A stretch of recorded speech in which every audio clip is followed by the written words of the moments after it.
So why did this go this way? Can I change it?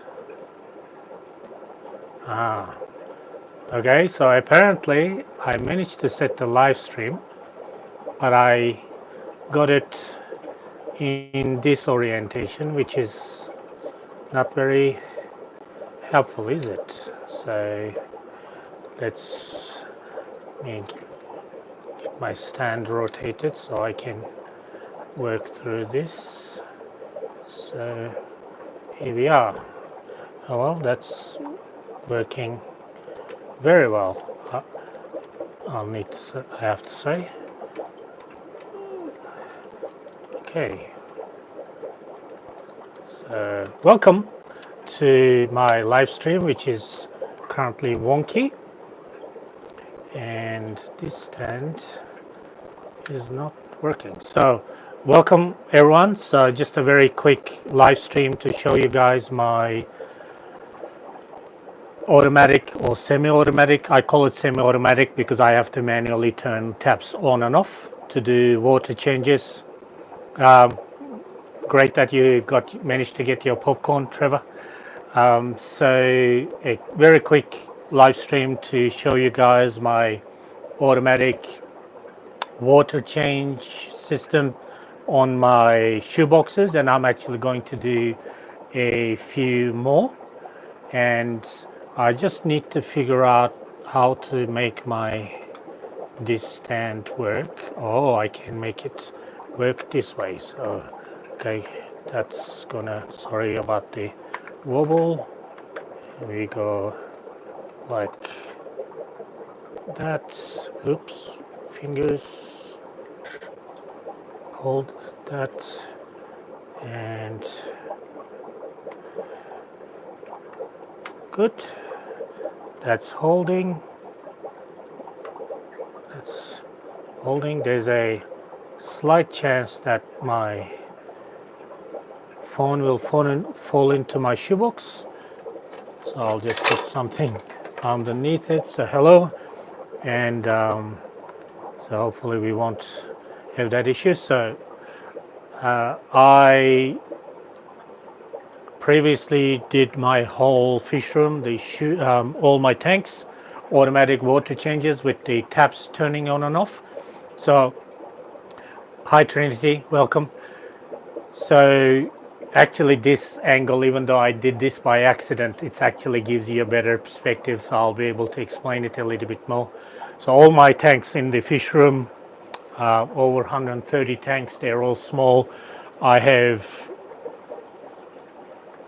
semi-automatic water change system using 13 millimeter irrigation pipe, the black pipes, and I control it with taps on and off, the water going in, fresh water going in, and the water change water coming out goes through the same pipes. I set up the fish room in the way it is about 10 years ago now, just over 10 years ago, and for a long time, for the whole duration, I had the water filling in with the taps turning on. But what I used to do with my wife is every time we were doing water changes, we would manually siphon out the tanks. Initially, I didn't want to, if you like, drill my tanks and join my tanks and set up a sump system, because I did not really want water to be shared between tanks. There were a bunch of reasons for that. One, I didn't really want, if a disease got into my tanks, for it to spread all around the fish room, with these, sump water being shared, so the water being shared. And the other reason was because I've always been into small fish, especially killifish. When they spawn, they have really small water, they have very small fry, and I didn't really want accidentally the water, the fry being sucked into the sump and then go into another tank, and then I wouldn't be able to tell, which fry came from where, and potentially have hybridization, because some of the killifish I have different locations of the same killifish, so the females look identical, and even males if they were to mix, sometimes they're tricky to separate apart when they're in a group. So anyway, so my water change system was water coming in from these reservoir tanks. So these are 2-foot tanks. I have 16 of them plumbed together. So I turn a tap on sort of from the mains, and it fills my reservoir tanks, and they sit at the top there aging, and from there water goes into all my tanks using the 13 mil irrigation pipe. And about 4 or 5 months ago, I decided to do a water out system as well. And all I did was I added to the existing pipes a siphon out to the drain. And so by turning the taps on now using gravity and siphon, I'm actually able to drain the tanks. The 13 mil irrigation pipe has sponge on it like this in my tanks, so no fry or fish gets sucked in. And a question you might have previously, you were worried about water mixing. Are you not worried about it now? So I am not worried about a little bit of water mixing, because what I do is each row of my tanks is actually a separate line. Even though they're all joined, they sort of like the pipe from the water reservoirs comes down like this, and this line's pipe goes that way and it ends at the end, and this line's pipe comes like that. So they join there, and then they go down here, and actually they go up there to join the water reservoirs at the top. So what I do is when I drain, I don't worry about which order I drain the tanks, but when I'm filling them, I fill the tank that I drained last first. So any water that is left in the pipe, or majority of it, actually goes back to the tank it came out from. So I'm minimizing the mixing of water that way. So this made me think, with my shoe boxes, I'm spending a lot of time doing water changes in those. I want to do a very similar setup to them. And I was talking to my friend Trevor, who is here with his popcorn, and I was telling him, and he generously brought me a few little bits and pieces of 1/4-inch irrigation RO unit pipes and hoses and stuff for me to see, for me to sort of plan. And then looking at those, I ordered bits and pieces online, and I've done a water change system on 12 of my shoe boxes already. So I'm just going to do these ones with you guys here so that you guys can see. But I just want to initially show you quickly the ones that I've done already.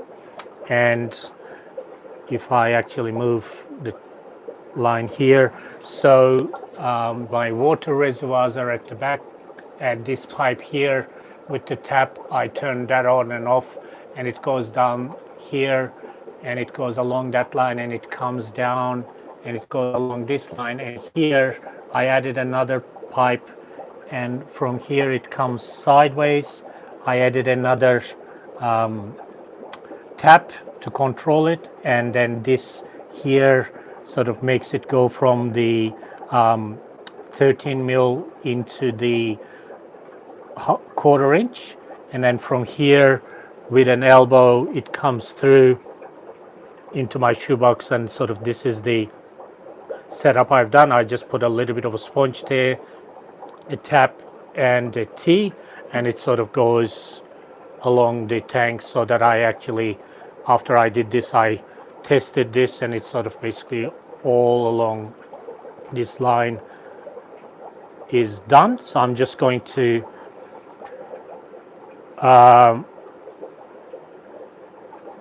so I'm just going to do a few more, and I'll just show you how quickly how I did that, because I need to do the rest, and I thought some other people might be interested in it. So just going to do That's so the pieces that I'm going to use is this tap piece, both for the irrigation bits.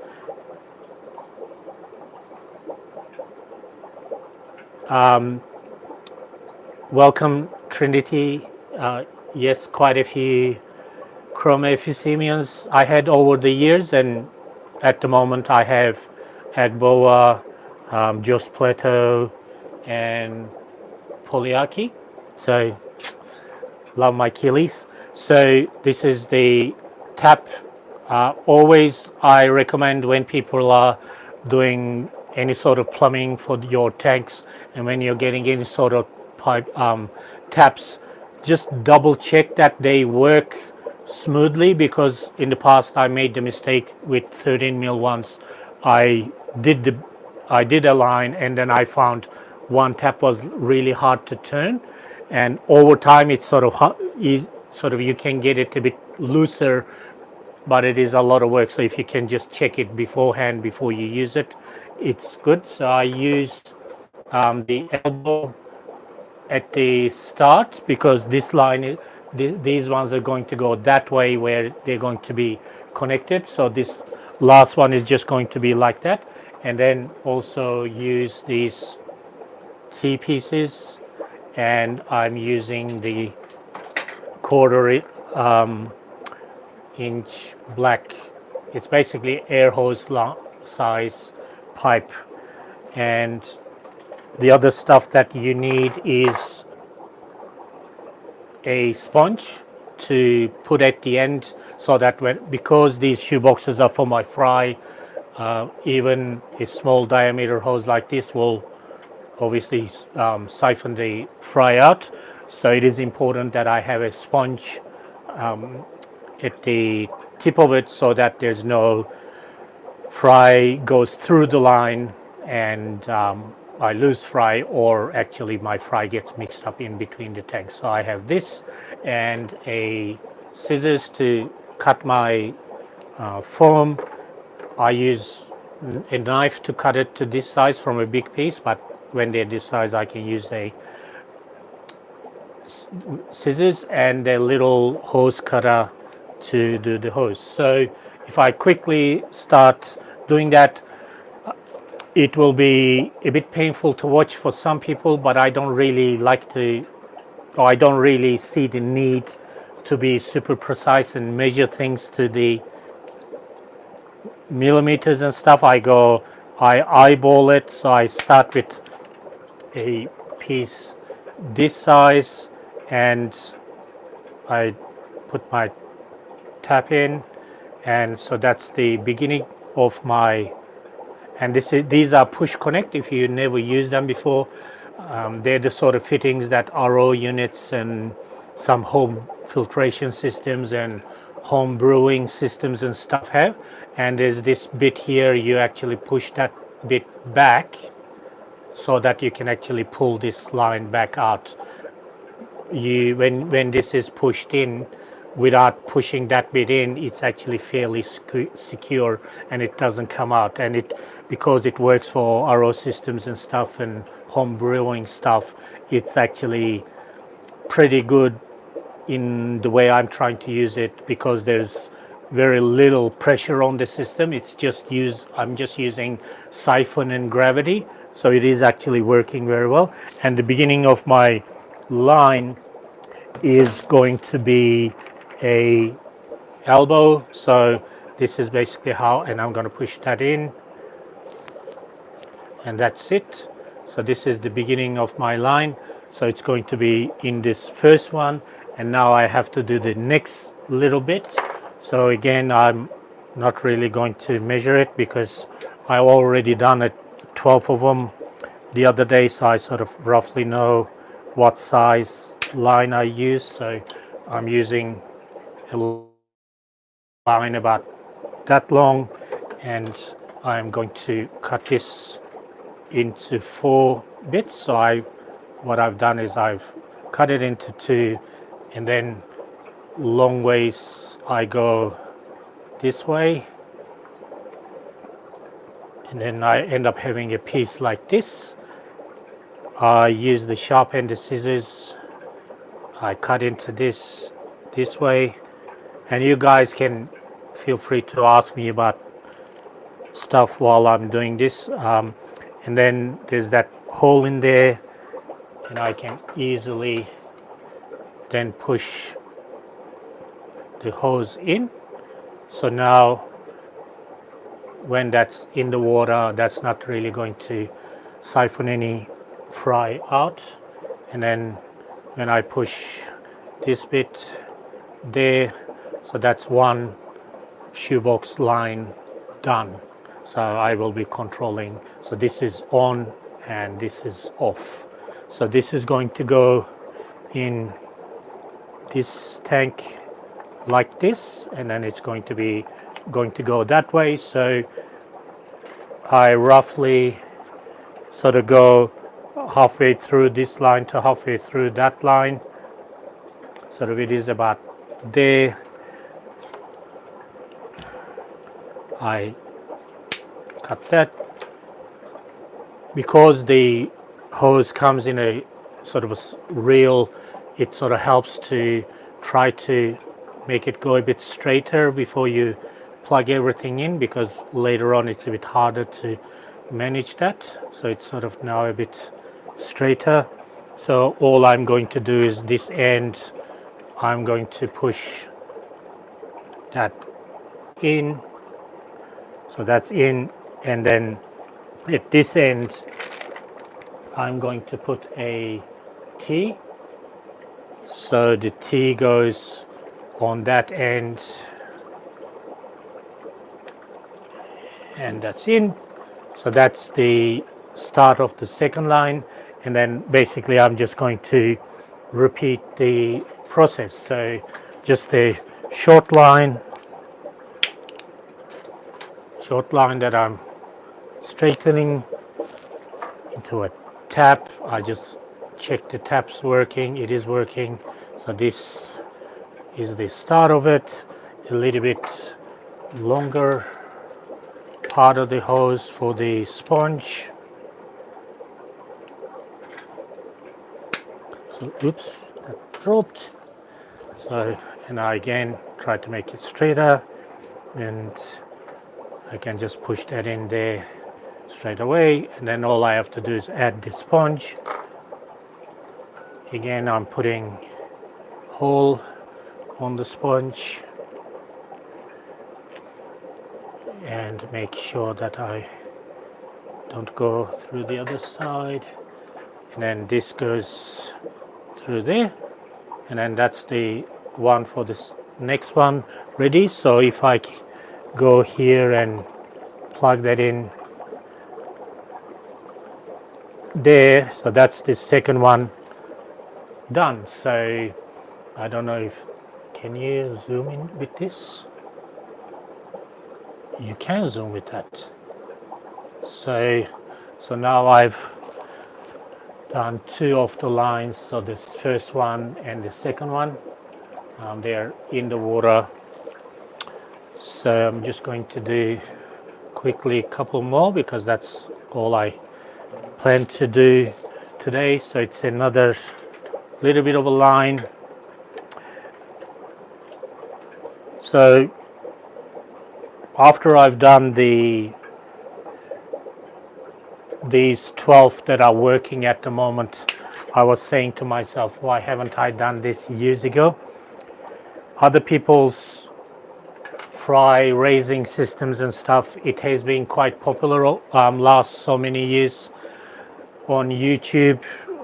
People use Dean's fry system, a gentleman a hobbyist in US. His name is Dean, obviously, and he has a fry system where he has containers like shoeboxes sitting on a tank, and the water from the tank gets through pipes and stuff, gets pumped into the boxes that are sitting on top of the tank, and the overflow drips down into the tank, and it's sort of like continuous system. You're essentially keeping your fish in a big tank.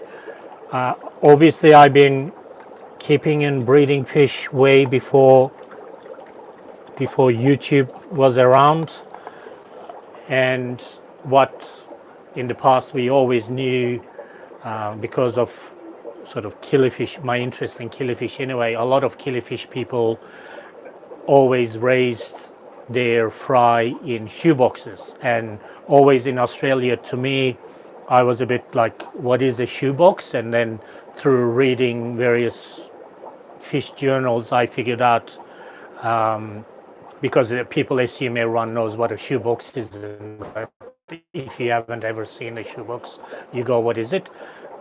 It is just a plastic box. It's actually, I have one here, so it's sort of this size, plastics, and it is called a shoebox because it comes with a lid. It's a size to have a pair of shoes in, to store them in your wardrobe, and these are called shoeboxes. And I actually bought these from a storage place, and it was a stack of 10, and they're actually sold as shoe storage solutions. So these are the shoeboxes. Exact literage, don't ask me, because I should have figured that out before I did the live stream, but so that's what you keep them in. But anyway, that's the quick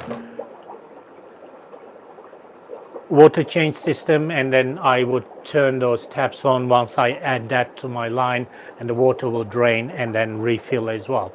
So that was actually all I wanted to show you guys today.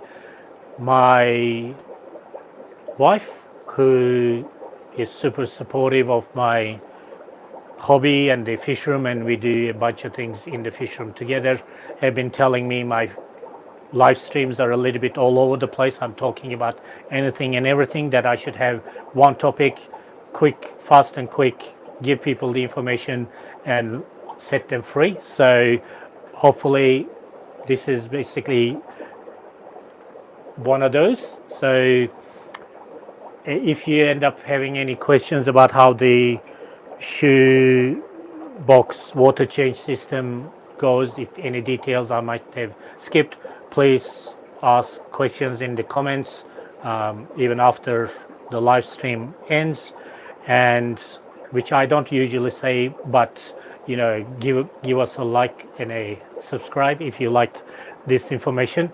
It was great to have you guys here. Thank you very much, and I will now go ahead and finish the rest of the water change system on my shoeboxes. Thanks heaps, guys. Catch you guys in the next one. See ya.